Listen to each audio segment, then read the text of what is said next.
Good afternoon and welcome to NASA's Kennedy Space Center in Florida for today's SpaceX CRS-6 post-launch news conference, which is always a pleasure to have a post-launch news conference. After a spectacular liftoff today of the Falcon 9 rocket, we are pleased today to be joined by Dan Hartman. Dan is the Deputy International Space Station Program Manager from NASA's Johnson Space Center in Houston, and by Hans Koenigsmann, Vice President of Mission Assurance for SpaceX and the Chief Engineer for SpaceX on this launch. And we'll start off with opening comments and be happy to take questions. Dan? All right, thank you, Mike, and good afternoon, everybody. First of all, congratulations to our SpaceX team. From Hawthorne to McGregor to the folks here at the Cape, they did just a tremendous job getting the vehicle prepared after the weather delay yesterday. As mentioned, it was just a spectacular launch, and everything looks to be on track. For now, with the launch today, a grapple and eventual berth to our Node 2 on the International Space Station on Friday morning at 6 a.m. Houston time. So we're looking forward to that. The crew's completely trained, ready to go. Systems on board the ISS are ready to receive the Dragon. And then once we berth, we'll take another day for hatch opening, and then we will get on with our research program. There's over 40 experiments on this mission directly related to the one-year studies that we've been conducting. And so the teams are ready to go. Our payload folks in Huntsville, Alabama have done a great job in getting prepared for this. Our principal investigators for all these experiments are ready to go. And so we look forward to the delivery on Friday morning. And with that, I'll turn it over to Hans and give you a status of Falcon and Dragon performance. All right, thank you very much, and thanks, Dan. So I'm super happy. It was a good launch, and I would like to thank a couple folks. The ground team did awesome over the last 24 hours and over the entire integration time. Launch control team was great. The whole vehicle responsible engineer team that works those launches just performed flawless and awesome. The entire countdown was very quiet. There was basically nothing to work on. It was automated completely, and very little chatter on the nets, and everything was just rolling down. And special thanks to the weather guy today. I'm after yesterday and these pretty dramatic 3 minutes before liftoff hold. It was a lot better today. And okay, Falcon 9 did great. From what I can tell, just looking at the console, shutdown velocities were right on the money. Orbit, I presume, is right on the money. If the velocity is right, then typically the orbit is right too. One thing that was different or new this time was the camera from the second stage stayed on Dragon, so you could see the solar array, the covers go away, and then you could see the solar arrays unfold. And that is oh yeah, there it is actually. Yeah. That is such a phenomenal picture, and and in the past we turned the vehicle away just before that. So this time we fixed that and have really good pictures of the solar array and Dragon deploying the solar arrays. From what I hear, Dragon is in perfect shape. Going towards the station, the orbit race burns coming up. Basically, the GNC door openings coming up shortly. So from what I heard on the way up here, everything is just working fine, and nothing of concern. Yeah, I can. I think I can talk about the secondary objectives briefly. Totally not important after the primary objective, which is to provide food and cargo and science to the ISS, which is the big thing. The landing on the drone ship, we seem to have landed a little bit too hard. There's the vehicle coming in, so that's. I'm always amazed by that, because on one side we see it going off here, and then we see it, 200 miles further somewhere else on a drone ship that sits in the middle of the ocean.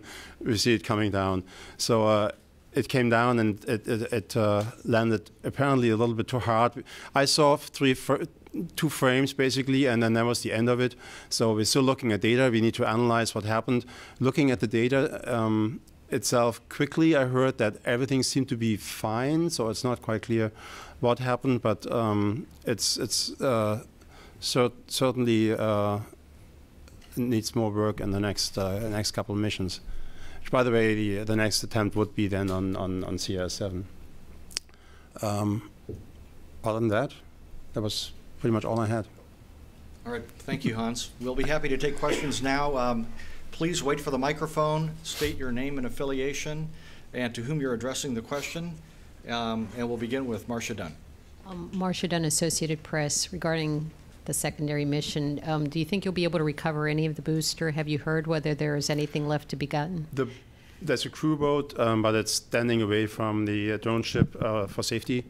And what I heard is they're on the way. It might take a while, maybe 2.5 hours to get there, I'm guessing a little bit. And then they can see what happened. By the time I left, we didn't have data, so I couldn't see what's on the drone ship itself. But I'm pretty sure there will be something to recover. Yeah. Ken? Hi, Ken Kramer for America Space and Universe Today.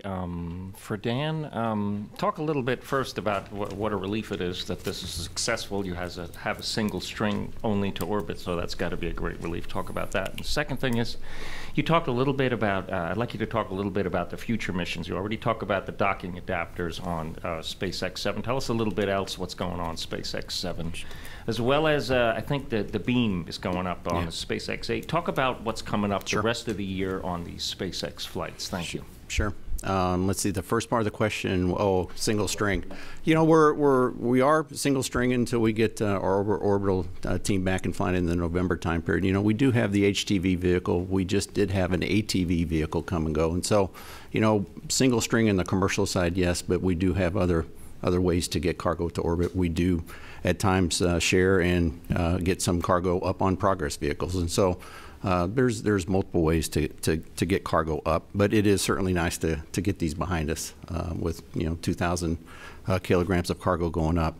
As far as future missions, SpaceX 7 does have the IDA. SpaceX 8 is when we do plan to fly the beam.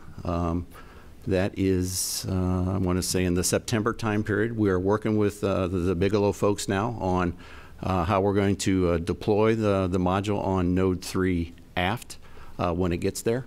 We'll inflate it. We'll do some crew-tended work inside of it, but they have a lot of instrumentation that they're trying to determine how this inflation rate is going to happen, and it'll be a tremendous learning experience for them. The payload that we had on this mission was called CREAM, which is a cosmic ray exploration.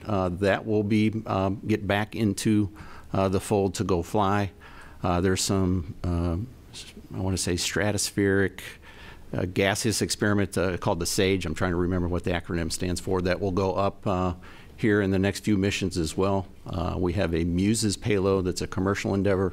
That'll go on the outside on an ELC, and it'll accommodate numerous external payloads as well. So our cargo, the trunk will be full as far as we envision, but that gives you a feeling for some of the science we'll be flying on those missions. If I could ask Hans, are there any, with the beam in the trunk, are there any particular actions, special actions you have to take, or is that pretty straightforward? I think it is straightforward. Yeah, I don't know what. So it's basically a 3-latch system. The beam sits in the trunk. SpaceX will uncommand the latches. The arm will grab it, pull it out, and then we move it right over to Node 3 aft for the deployment. Jason. Jason Rock for SpaceflightInsider.com. I got a couple from Hans. Hans, the first one is, compared to the last landing attempt, we know that you guys are going to try to walk it in and gain more data with each flight. Did we see a step forward in terms of landing with this one? And I have one other question. Absolutely. The Well, the last landing, which one do you the second landing we can't really compare because there was no barge there, and you just have the data, and on the data it looked great. But targeting the barge is more challenging, of course. And then on the first one, we had the fin issue, so we fixed that and targeted the barge more accurately this time, from what I can tell. But again, I need to look at data. We need to work this out and figure out how much better we did. Second question. Now, you said that everything was right on the money and the numbers were right aligned to what you expected. Now, for a lot of us who've been following Falcon 9 flights, it almost seemed like the Falcon took a little longer to get off the pad and into the sky this time around. Is that just a perception, a fault of our perception, or was it a little slower going uphill? I don't think so. I don't think it was heavier than normal. I actually don't see it. So you see more than I do. I look at screens and data, and from that it looked perfectly nominal. I mean, yeah. James, in Florida today. Hans, could you just recap some of the basic numbers of the booster flyback? How high did it come down from? How about what was its peak, velocity that it decelerated from, and approximately how far downrange would you say it was, or off the coast? So it was about 200 miles out there, and the boost back burn brings the apogee down to 125 kilometers. So it's actually not very well. It is pretty high, but if you would let it go higher, basically. Huh? So it reduces that. The entry velocity is, I think, in Q alpha, in dynamic pressure, not in velocity. So it's a medium Mach number, 3-4, if I recall this correctly. So from what I can tell, the burns were all right on time, which tells me that the mission moves on nominally, because the vehicle decides on its own when it burns. It has certain criteria that it needs to comply with, height and velocity. And when I see the burn going right on the money with the time, basically the timeline, then I know that the mission is progressing very accurately. From what I could tell during the mission, it looked like right on the money from that perspective. But a lot of that is need to go back and look at data. I basically saw what happened, and then I ran out and jumped in the car and drove over here. So sorry. So SpaceX 7 is the next attempt. Yep. I wondered if you could just run through your manifest between now and then. You were, I think, targeting 24th for the next. Yeah, the tallest mission is on the April 24. Is that still, even despite your just 1 day slip here or scrub? Yeah, that should still be fine. Okay, and what comes after that? And after that comes CRS-7. Actually, pad aborts, if you count that too. But Falcon 9 and the CRS-7 is the next one then. Gotcha. And the numbers are now flipped around. The next one is Falcon 9 17, and then CRS-7 is June Falcon 9 20. Yeah. Because Falcon 9 19 goes from Vandenberg. Okay, in the back. Hi, John Klein with NASA Social. My question's also for Hans. I'm fascinated by the secondary objective. As you have more experiences where the landing of that booster isn't quite right, are you less optimistic about the total number of recoveries you'll have when the system is working at its best capacity, or will you be? I'm pretty sure we figure this out and make it work on the barge, and it's just a matter of finding the right parameters, finding the right method to do this. I don't think there's something fundamental. And at the end of the day, you want to land on land anyway. So this is, I want to say, it makes it a little bit easier to test. Tatsuo Nakajima from Japanese newspaper, the Yomiuri. A question for Hans. Can I have a very basic number of first stage of Falcon 9, tall and the diameter and weight when it's landing? Diameter is 12 feet, and the weight is about around 60 to 70,000 pounds. The whole thing is 180 feet. I think it's 130, 140 feet. It should be in the press cut, actually. No, you don't Oh, okay. Well, it should be between 130 and 140 feet, I think. Okay. I never saw this. I never look at the stages alone. I look at the whole thing. Ken? Yeah, Ken Kramer. For Dan, I have a question about increasing the crew size. We talked a little bit about that. When and it's all related to the commercial crew, and obviously it's not going to happen on the very first flight. When do you envision increasing the crew size from 6 to 7? How many commercial crew flights do we have to have before that happens? And Well, when? there's some demonstration flights that'll take place in the late 17s, and so early 18 is when we're kind of planning for jumping our crew size up. It's from a crew size of 3 on the USOS side to a crew size of 4, which then effectively doubles our research capability at that time. And explain a little bit about why that doubles the research time by increasing just one crew member. Sure. Well, it's effectively that, right? The amount we know how to maintain and do the systems work on the station with a crew of 3, and do 35 hours per week. And so, simply adding the extra crew member, we don't envision putting any additional task on that. I'm not saying we'll name people payload specialists or anything like that, but just the amount of time freed up that can be used for research versus what we've learned over the last 10 years or so on what it takes for transfer of cargo, what it takes for maintenance of the vehicle. We think that's very achievable. Thank you. Stuart Money, Interspace.net, and my question is for Hans. Could you assess approximately what amount of fuel reserve might have been on board if everything had gone well with the landing attempt? In other words, how many seconds of hover potentially were still in the tanks? It's not a lot. It's a few seconds, at the order of 2 or 3 seconds, basically. Yeah. And that also is, of course, tricky, because if you run your car down to the fuel that you need in 2 or 3 seconds, that is very difficult. Jason, do you have a question? This one's for Dan. Real quick, can you tell us with CRS-6, 7, 8, what other experiments besides beam and some of the other payloads we can expect to see you take to orbit soon? I don't have the specific list in front of me. I can tell you for the next, I think we started with 6, 7, 8, and 9 for sure. We plan to keep on flying the animals for animal research. I believe on SpaceX 9 we're going to also include some research from JAXA in that same area of animal research. I'd have to go back and look. I'm sure there's some additional experiments that we're flying for fluid shifts to support the human research in the 1-year increment that we plan to do. But we can certainly get those plans are in place, probably all the way out to SpaceX 9 to the end of the year, and we can make that available through Mike. Thank you. Yeah. Hi, Lance Robbins with Ars Technica. This is a question for Hans, yet again. What are your thoughts on the recent ULA reusability announcement of their approach?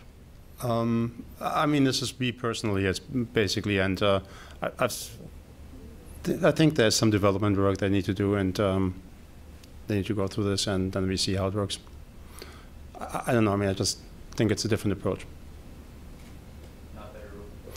You'll see in the end. It's just, I mean, I don't want to judge it. I saw it briefly, and I was busy with the launch preparations, so I don't really pay too much attention to other vehicles and other companies at that time. Sorry. Okay, one more question here, and then we'll wrap it up. Hi, Enzo Vito, Embry Riddle Prescott, NASA Social. This question is for Hans.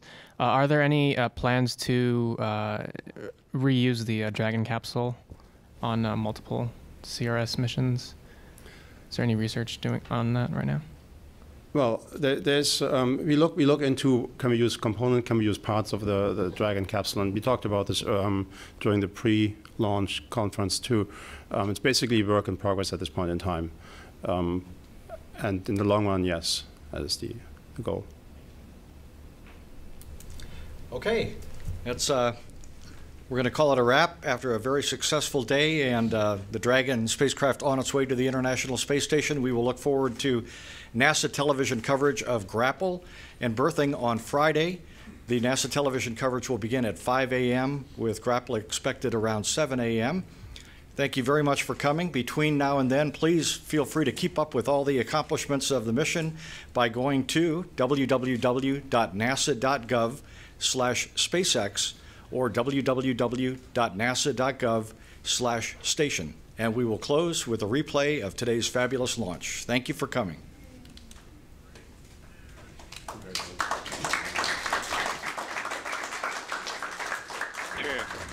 9, 8, 7, 6, 5, 4, 3, 2, 1.